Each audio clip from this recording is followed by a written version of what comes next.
And there's an incredible difference in that car. But I'll describe it maybe in three ways. So the first difference starts at the ground, and that's the tyre.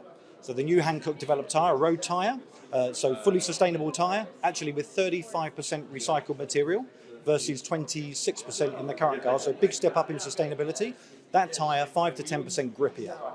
So a big difference, but there's a reason that tyre has to be grippier. It has to be grippier because we're opening up both powertrains in the car, front and rear powertrain, to allow it to propel the car forward.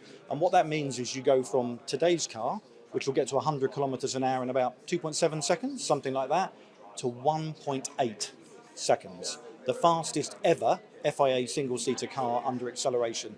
I'll give you a comparison. If you compare that to a Formula One car today, that will get to that speed in about 2.6 seconds. So it's 30% faster accelerating than a Formula One car. So we know it's fast, it grips better, so then we want it to look amazing. So the third facet change was the design, the body kit, the chassis of the car. So it looks a bit more muscular, it sits a bit deeper on track, a bit wider on track, it's more aerodynamic, less drag to help with performance, help with speed, completely different front end, a more streamlined nose cone. So you've got a car that looks different, goes much faster, and hopefully then produces some really exhilarating racing.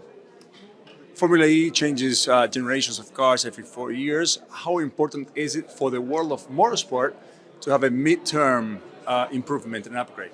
So for generation 2, we had planned a mid-cycle upgrade. But because of COVID and various other things, that didn't happen.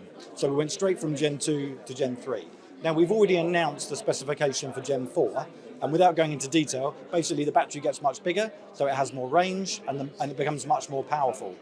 But we didn't want to wait, because there's so many advancements we can make in the performance of the car and the technology in the car by doing it now. We really wanted to put a mid-cycle upgrade in. When I joined the business about a year ago, and I looked at the spec of the car, the Gen 3 Evo, my first question is, why isn't this Gen 4? Because it's such a big leap in technology, it's such a big leap in performance. Why don't we make this the next generation? But development had started on Gen 4, we were already well underway, so we just took the opportunity to introduce this. The reason it's really important is because our manufacturer partners and our team partners can benefit from this new technology, start learning from it, and start to introduce it into their road cars. So we didn't want to wait for 2 more years.